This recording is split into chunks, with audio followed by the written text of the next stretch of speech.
오늘 아침에 비가 이렇게 조금 주룩주룩 내리더라고요. 주룩주룩은 아니고 좀 많이 내리기도 하고 새벽에는 그랬던 것 같아요. 그래서 올 때 기분이 되게 좋더라고요. 저는 비 올 때 운전하는 걸 너무 좋아해요.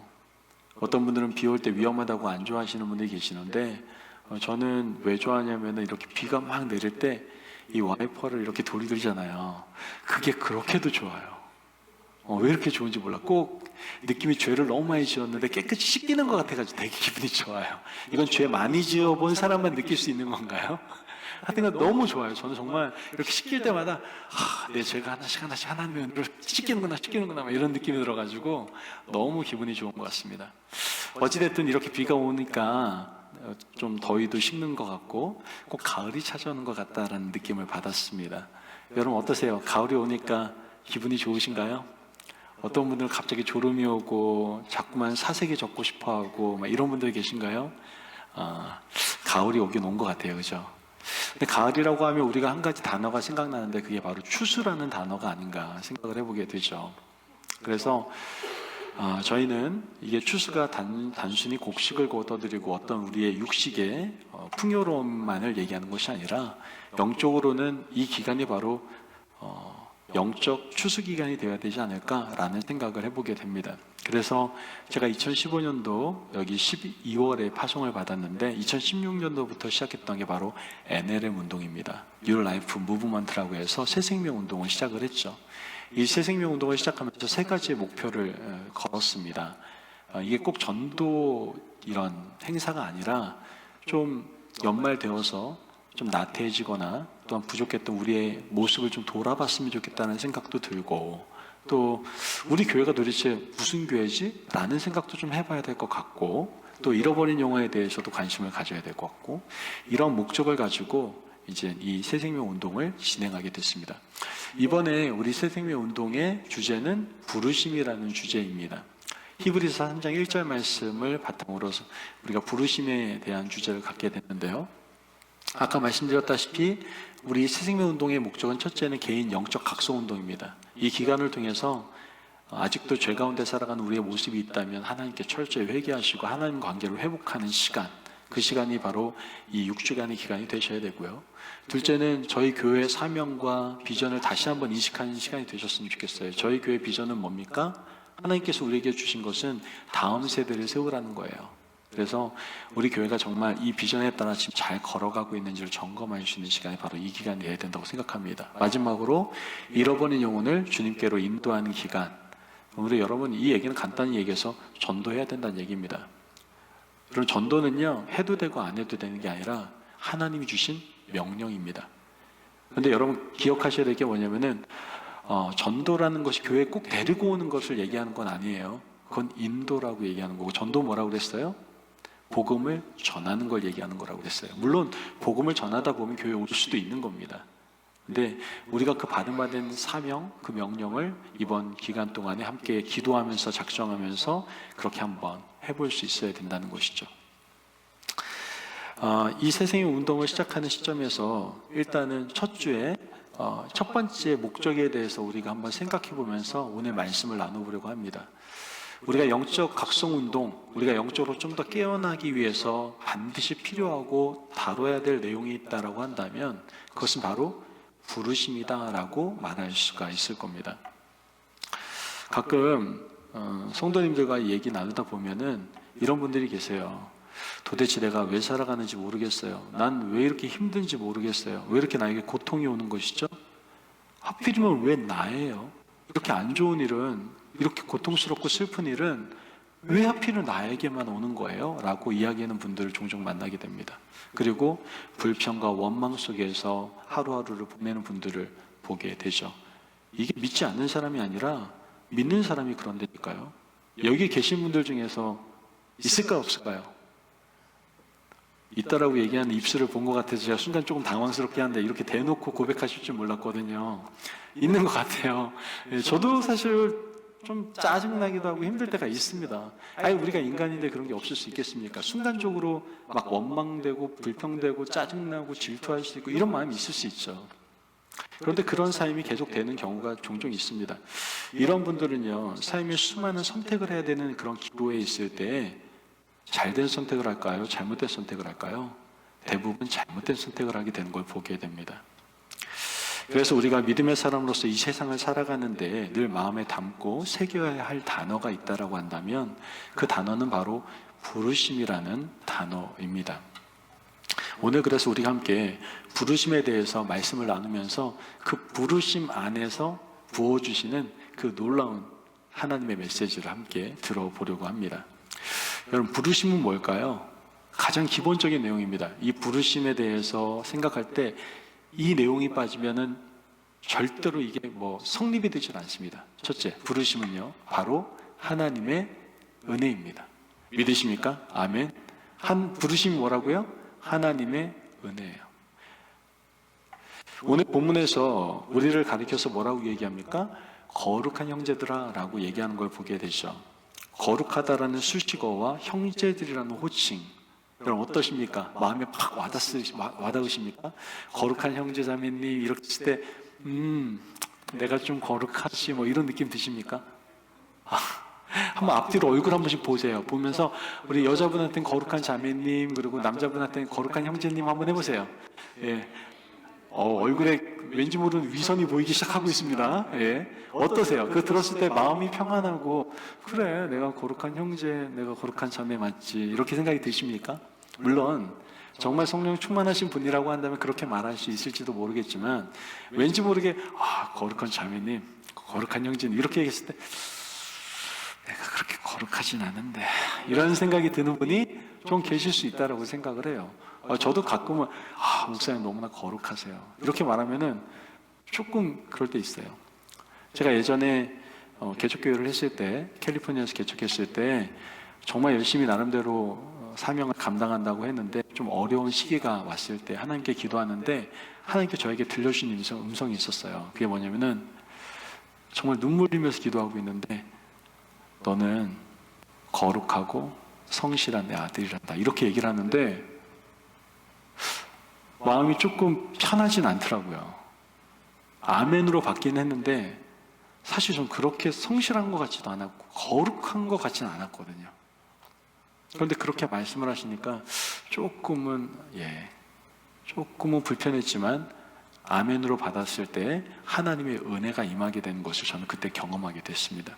어찌됐든 그런 하나님의 은혜를 약간 뒤로 했을 때 그냥 거룩한 형제자매 하면 좀 불편한 마음이 들 수 있습니다. 이유는 간단하죠. 세상에 살아가면서 거룩하게 살질 않거든요. 그럼 매일매일 거룩하게 사십니까? 안 그렇잖아요. 너무나 죄를 많이 지을 때가 많습니다. 주님은 사랑하라고 했는데 우리는 사랑보다도 질투하고 시기하고 미워하고 그 사람에 대해서 원망할 때가 훨씬 더 많은 거예요. 멀리 보지 마세요. 가까이 사는 사람한테도 굉장히 원망 많이 하잖아요. 그죠? 우린 그럴 때가 너무나 많다라는 거예요. 그리고 우리가 꿈꾸는 꿈과 비전도 한번 생각해 보세요. 주님 뜻대로 살기로 했네, 찬양하면서도 언제나 내 뜻대로 살기로 했네로 바뀌잖아요. 그죠? 하나님의 뜻과 하나님의 비전이라고 하지만 알고 보면 내 욕망일 때가 훨씬 더 많은 내 자신의 모습을 우리는 발견할 수가 있게 된다라는 거예요. 우린 그래서 오늘 말씀하는 거룩하다라는 수식어와 형제들이라고 하는 호칭이 왠지 우리에게는 맞지 않는다는 생각이 사실 듭니다. 더군다나 성경이 말하고 있는 인간의 본질을 살펴보면 거룩이라는 단어는 더 맞지 않다라는 것을 우리는 느끼지 않습니까? 에베소 2장 3절 말씀을 보면 뭐라고 얘기합니까?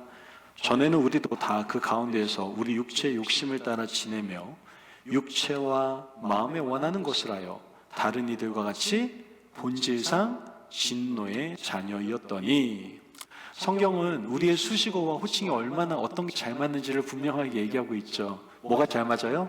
본질상 진노의 자녀, 더럽고 가증한 사람들, 위선자들, 저주받을 사람들, 불순종의 자녀들, 이것이 바로 우리의 모습이다라고 성경은 이야기하고 있다라는 거예요. 이렇게 분류될 존재인데 이런 우리가 지금 거룩한 형제들이라고 불림을 받고 있다라는 것이죠. 여러분, 이게 얼마나 큰 은혜입니까? 이게 얼마나 놀라운 일입니까? 인간의 근본을 봤을 때도 그렇고 지금 우리가 살아가는 모습을 봤을 때도 전혀 이 수식어와 호칭은 맞지 않는데 이 수식어와 호칭이 우리에게 불려진다니까요. 이게 얼마나 큰 은혜예요. 더럽고 추악한 죄로 쩌들었던 우리가 거룩하다라고 불림받고 있는 거예요. 이게 은혜 아니고 무엇이겠습니까?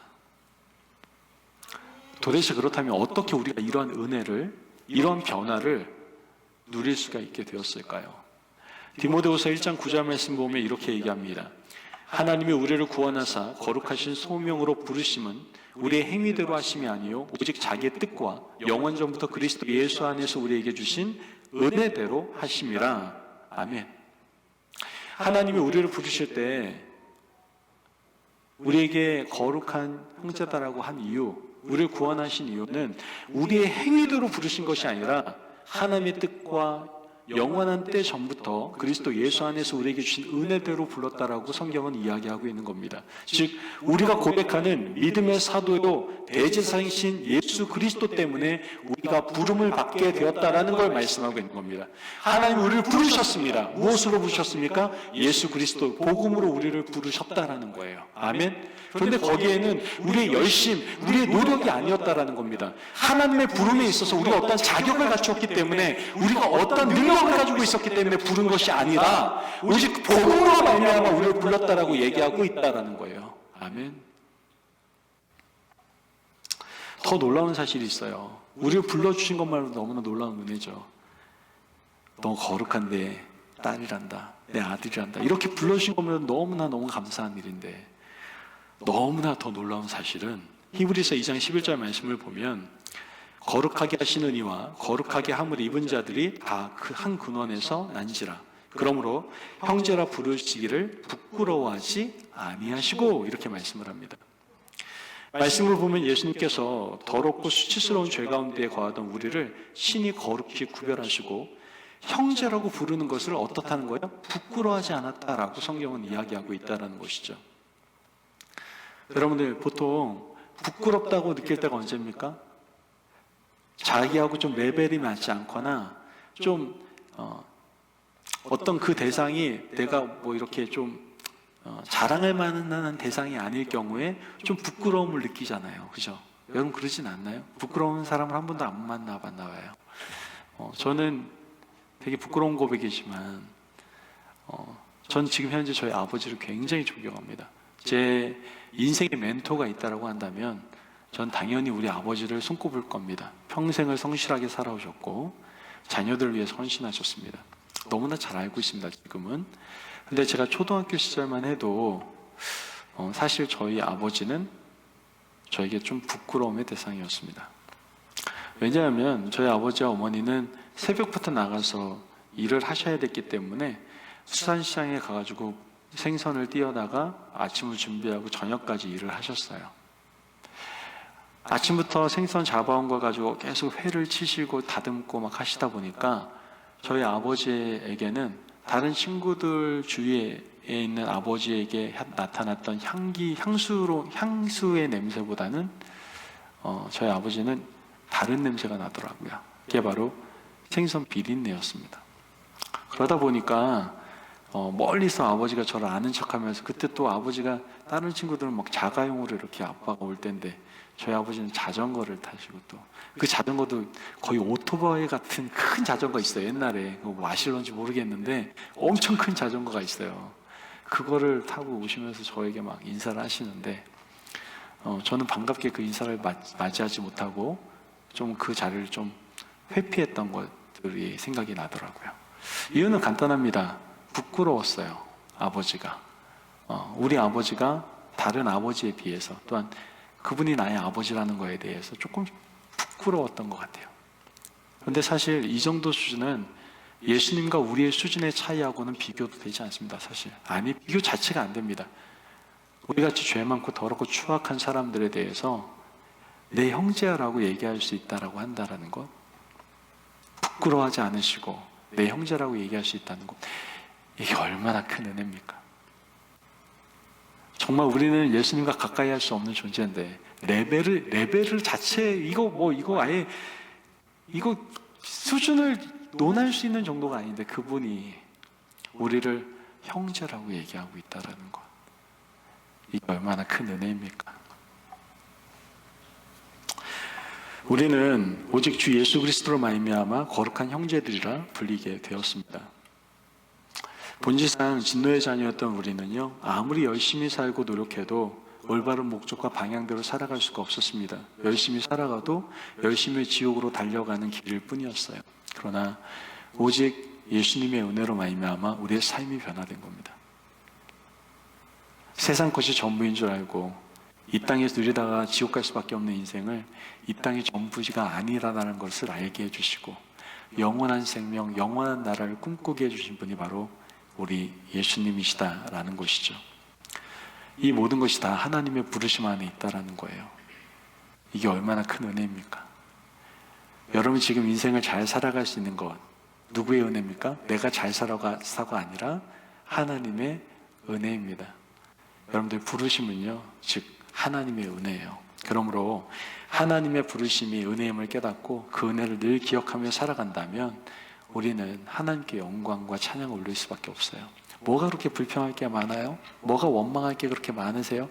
왜 나한테만 그러냐고요? 막 이런 여러 가지 생각들이 들 수 있죠. 그러나 우리가 부르심을 생각한다면 나 같은 사람을 불러주신, 형제라고 불러주신 그 은혜를 생각한다면 우리는 감사밖에 할 수 없다라는 것이죠. 그래서 우리 이렇게 찬양할 수밖에 없지 않습니까?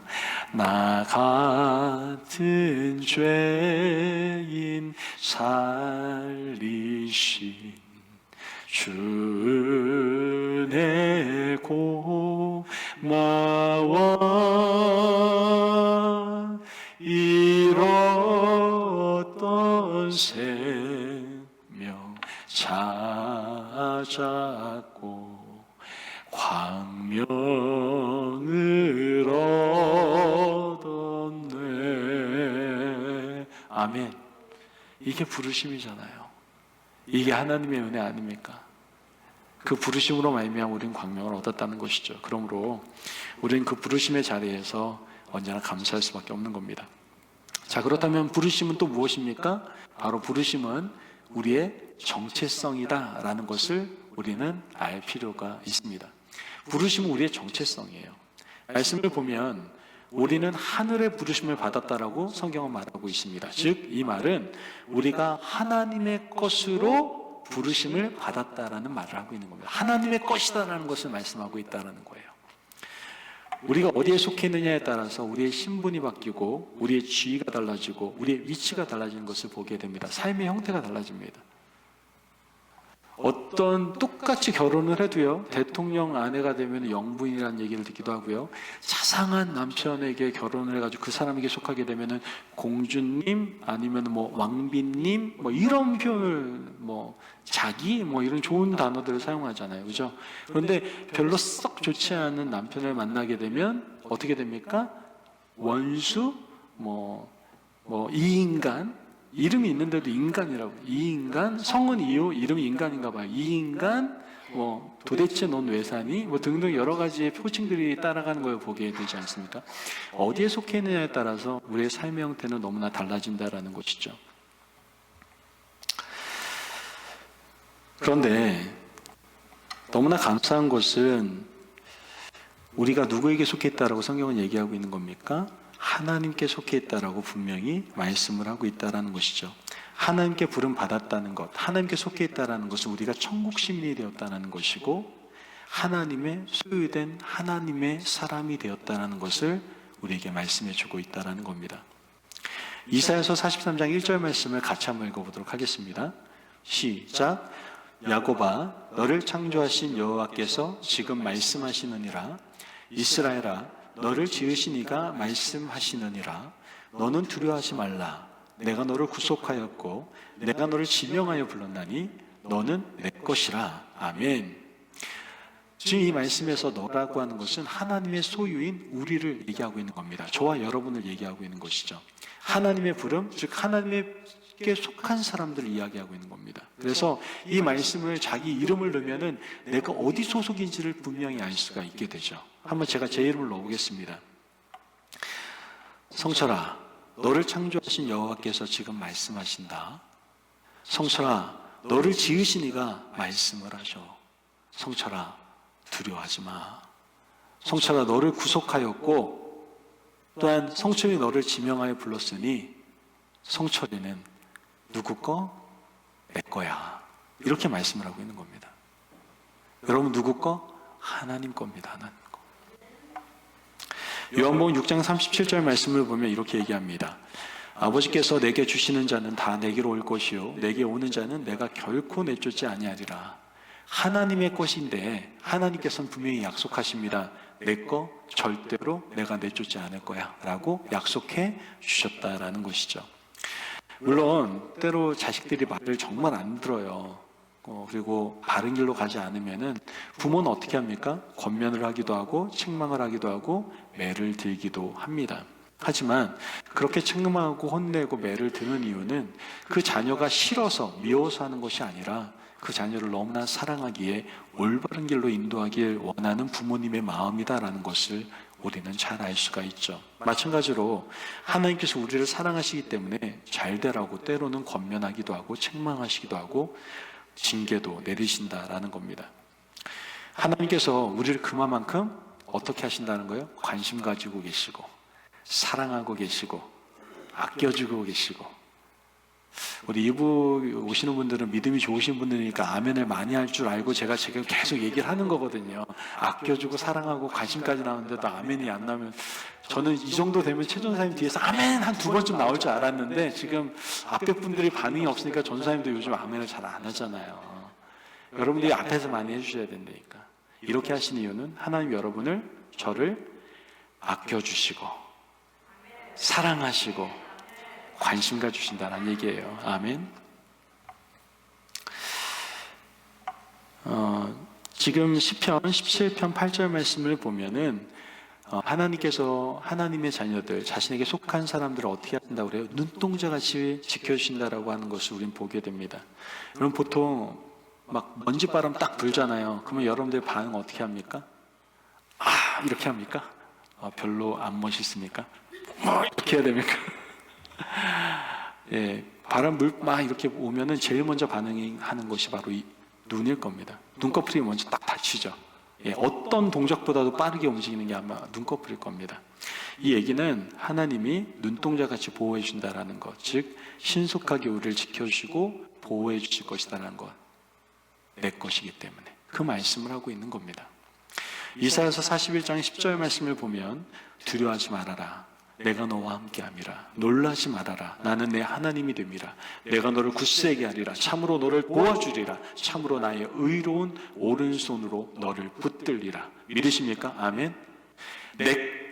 나의 것이라고 말씀하시는 그 하나님께서 지금 오른손으로, 이 오른손이라고 하는 것은 보통 성경에서는 능력을 얘기합니다. 하나님의 능력으로 우리를 지켜주시고 보호해 주시겠다라고 말씀하는 거예요. 믿으십니까? 아멘. 여러분들 인생을 살아가면서 두려워하지 마세요. 걱정하지 마세요. 하나님의 능력의 발로, 능력의 손으로 여러분들을 지켜주실 줄을 믿습니다. 아멘. 하나님께서 능력의 손으로 행할 때 하나님 우리에게 가장 선한 것으로, 가장 좋은 길로 우리를 인도해 주신다라는 것, 우리는 절대로 잊으면 안 된다라는 것이죠. 또한 요한복음 10장 28절 말씀 보면 내가 그들에게 영생을 주노니 영원히 멸망하지 아니할 것이요 또 그들을 내 손에서 빼앗을 자가 없느니라. 자, 지금 하늘의 부르심, 즉 하나님의 부르심을 입은 자들은 하나님의 소유이기 때문에, 하나님의 자녀이기 때문에 하나님이 지켜주시고 보호하신다라는 얘기예요. 여러분 신앙생활하다 보면은 반드시 찾아오는 것이 있습니다. 그게 뭘까요? 영적 전쟁이에요. 김병상 목사님도 이번 부흥회 때 그런 얘기를 하시더라고요. 하나님의 놀라운 초자연적인 역사가 처음 믿을 때 나타날까요? 열심히 믿고 난 다음에 나타날까요? 언제 나타나시는 것 같아요? 제가 문정자님한테 한번 물어볼까요? 문정자님이 기도 열심히 할 때가 있었죠. 죄송해요. 그럼 지금 기도 안 하는 것 같잖아요. 그죠? 너무 전국을 찌르면 안 되는데 내가 이 나쁜 버릇을 가지고 있어. 하여튼간 기도할 때가, 기도하죠. 물론. 말 표현을 잘해야 되는데 기도하고 있는데 처음에 기도할 때 막 기도 역사가 일어나잖아요. 응답도 바로바로 오고 하나님께서 만져주시고 그러잖아요. 그런데 좀 시간이 지나니까 요즘 어떻게 약발이 계속 맞나요? 막 이렇게 계속 응답받고 막 그러시나요? 요즘은 이상하게 기도도 잘 안 되고, 기도해도 응답도 없고, 나는 뭐 하고 있는지 모르겠고, 기도는 왠지 나하고 거리감이 느껴지기 시작하고, 그래도 기도는 해야 되겠고, 굉장히 많은 딜레마가 올 수 있습니다. 처음에 예수님 믿을 때는요, 하나님의 역사 굉장히 나타납니다. 저희 교회도요, 여러분 아시다시피 여기 오래 다니신 분은 이미 알고 있잖아요. 그렇게 지켜주시고 뿐만 아니라 하나님께서는 우리에게 어떤 것들을 해주실 때 정말 우리의 수준에 맞게 잘 은혜를 베풀어 주시는 것을 우리는 경험하게 되는 것이죠. 오늘 말씀 보면은 지금 아까 28절 말씀은 내 손에서 빼앗을 자가 없다라고 얘기했잖아요. 어느 누구도 못 뺏어요. 하나님께서 우리를 보호하시면은 사탄마귀 역사 우리를 엄습할 수 없습니다. 우리를 공격하려고 노력은 하겠죠. 하지만 우리를 절대로 뺏을 수는 없습니다. 이게 바로 하나님의 능력이다라는 것이죠. 그러므로 우리가 기억해야 될 것은 하나님의 자녀로 삼아주신 그 하나님 자녀라는 정체성을 가지고 우리는 늘 살아갈 수가 있어야 된다라는 거예요. 여러분 어깨 피십시오. 힘듭니까? 그리고 기도해도 기도 응답이 좀 안 되는 것 같아요. 뭔가 이런 하나님의 역사가 일어나야 될 것 같은데 역사가 없어요. 자꾸만 불평하고 원망할 일이 생겨요. 그럴 때일수록 하나님의 정체성을 가지고 하나님 자녀라는 정체성을 가지고 어깨 피시고 자신감 있게 영적 전쟁에 승리하며 나아가실 수 있는 저와 여러분이 되시기를 바랍니다. 아멘. 마지막으로 우리가 기억해야 될 게 있어요. 이렇게 부르심의 은혜들을 우리가 늘 기억하며 살아가야 되는데 그 이유는 간단합니다. 우리가 참 연약하거든요. 언제나 부르심의 은혜를 기억하면서 성령 충만하게 살면 너무나 좋은데 우린 인간이기 때문에 너무나 연약합니다. 이렇게 말씀을 들어도 세상에 짓눌려서 위축되어 살아갈 때가 너무나 많다라는 것이죠. 또한 수많은 죄의 가운데에서 우리는 너무나도 보잘것없이 무기력하게 넘어질 때가 참 많다라는 거예요. 그래서 부르심을 받은 여러분에게 마지막으로 오늘 말씀은 권면을 하고 있는 겁니다. 뭐라고 권면합니까? 세 번째 보면은 예수님을 깊이 생각하라라고 얘기하고 있습니다. 여러분 부르심을 받은 사람들은요 예수님을 깊이 생각해야 됩니다. 깊이 생각하다는 뜻이 무엇이냐? 헬라어로 카타노에오인데 이 카타노에라는 뜻을 보면요 여기 나와 있지만 한 장 넘겨보면 나오죠. 카타노에오. 카타노에오라는 뜻을 보면은 어떤 것에 대해서 전심으로 몰두해서 뚫어지게 바라보는 것이다라고 얘기하고 있어요. 이 얘기는 뭐냐면 예수님에 대해서 아주 집중해서 생각하는 것을 얘기하는 겁니다. 예수님에 대해서 아주 집중해서 생각하는 것. 우리가 어떤 거에 대해서 깊이 생각하고 이렇게 집중해서 보는 이유는 그에 대한 관심을 가지고 있을 때일 겁니다. 그렇다면 이 단어는 누구보다도 잘 어울리는 분이 계세요. 그건 바로 예수님이지 않을까 생각합니다. 예수님 우리를 너무나도 깊이 생각하시는 분이시거든요. 우리가 죄인 되었을 때 사람들의 죄로부터 하나님은 사람들을 죄로부터 구원하시기 위해서 언제나 늘 깊이 생각하셨던 분이 바로 우리 주님이십니다. 그 사람의 몸을 입고서 또 이 땅에 오실 정도로 우리를 생각하셨던 분이 바로 예수님이시죠. 그리고 오늘도 우리를 향한 그 예수님의 사랑은 변함이 없습니다. 그분의 생각은 아직도 변함이 없어요. 우리가 예수님을 깊이 생각하지 못한다 할지라도 주님은 늘 우리를 깊이 생각하고 계시고 우리를 집중해서 바라보고 계신다라는 것이죠. 이러한 예수님의 모습처럼 우리도 예수님을 깊이 생각하라고 말씀하고 있는 겁니다. 자, 그렇다면 예수님은 어떤 거를 깊이 생각하라는 겁니까? 바로 오늘 말씀에서 나오는 것처럼 믿는 도리의 사도이신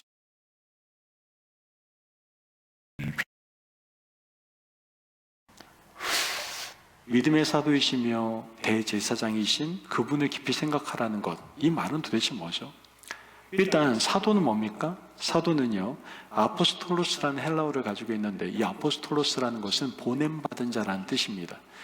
보냄받은 자의 특징이 있어요. 보냄받은 자는 보낸 자의 일을 충성히 감당해야 하는 사람입니다. 그게 보냄받은 자입니다. 그게 바로 사도입니다. 그런데 예수님께서 하나님으로 말미암아 보냄을 받았는데 그 사도로 보냄을 받았는데 그 사도로서 행한 일이 뭐라고 얘기하고 있습니까? 오늘 말씀에 대제사장이신이라고 이야기를 하고 있어요. 보내셨는데, 우리를 위해 보내셨는데 우리를 위해서 대제사장이 되어주시기 위해서 오셨다라고 말씀을 하고 있는 겁니다.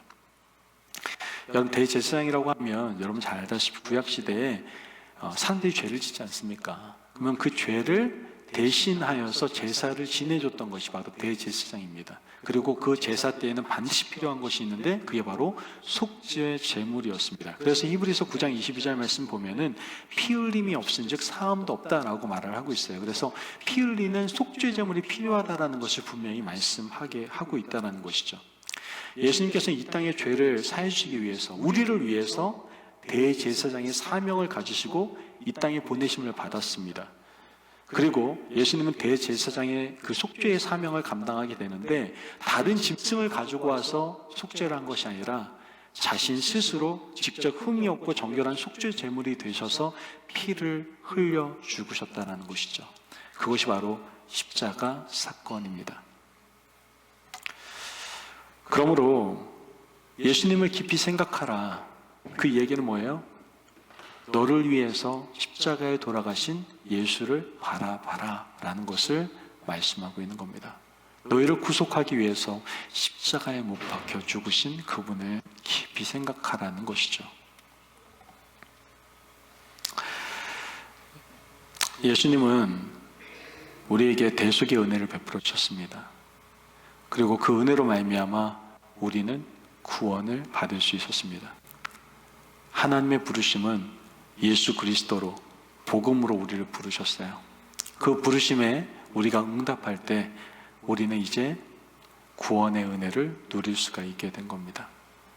여러분, 그 부르심이 그러니까 우리에게 어떻게 은혜가 아닐 수 있습니까? 이것이 전제되지 않았다면 우리는 아무리 잘 살아도 잘 사는 게 아니었거든요. 아무리 지금 떵떵거리고 산다고 해도 행복한 것이 아니었거든요. 그러나 그 십자가의 놀라운 그 크신 은혜로 말미암아 우리는 진정한 행복과 축복을 누릴 수가 있게 된 겁니다. 여러분, 때로는 힘들 수도 있을 겁니다. 고통스러울 수도 있을 거예요. 왜 나에게 이런 고통을 주시냐고, 나에게 왜 이렇게 힘든 시간을 나에게 허락하시냐고, 왜 하필 나냐고, 왜 하필, 왜? 라는 질문을 던질 수 있을 겁니다. 그렇다면 반대로 이렇게 질문을 던져볼까요? 주님, 왜 십자가를 지셨습니까? 그 이유는 바로 저와 여러분 때문입니다. 그분의 십자가를 지심으로 우리는 나음을 얻었습니다. 그분의 십자가에서 죽으심으로 우리는 새 생명을 얻게 되었습니다. 그 은혜를 기억한다면 우리는 언제나 그 부르심의 은혜 가운데에서 불평과 원망이 아니라 늘 감사와 감격 속에서 살아갈 수가 있는 것이죠. 여러분, 예배가 회복되질 않습니까? 삶 가운데에서 행복하질 않습니까? 내가 왜 살아가는지 모르겠습니까? 그때 다시 주님의 십자가를 바라보시기를 바랍니다. 나를 위하여 십자가에서 죽으신 그 주님을 바라보시고 그 구원의 은혜에 하나님께 온전히 감사하며 나아갈 수 있는 저와 여러분이 되시길 주님의 이름으로 축복합니다. 아멘. 그러므로 여러분, 믿음의 창시자요 완성자이신 예수님을 좀 바라보시기를 바라요. 우리의 사도이시며 대제사장이신 예수 그리스도를 깊이 생각할 때 우리는 하나님의 부르심을 깨닫게 되고 그 부르심에 대해서 늘 감사하며 하나님을 찬양하며 살아갈 수 있게 될 줄을 믿습니다. 아멘. 오늘 시간 우리 함께 잠깐 기도했으면 좋겠습니다. 하나님, 내가 힘들다고, 내가 어렵다고, 나에게 고통이 있다고 하나님께 온전함으로 나아가지 못했던 모습들을 회개합니다. 정말 이러한 마음이 있을 때 이젠 하나님의 부르심을 다시 한번 생각하겠습니다. 부르심 가운데 있는 하나님의 은혜, 또한 우리의 정체성, 우리가 기억할 수 있도록 도와주시고 더 나아가 주님을 더욱 깊이 생각함으로 주님의 십자가 은혜를 마음에 새기고 이젠 하나님을 찬양하고 하나님께 감사할 수 있는 하나님의 귀한 자리를 되게 해달라고 오늘 시간 우리 잠깐 기도하며 나가겠습니다. 기도합시다.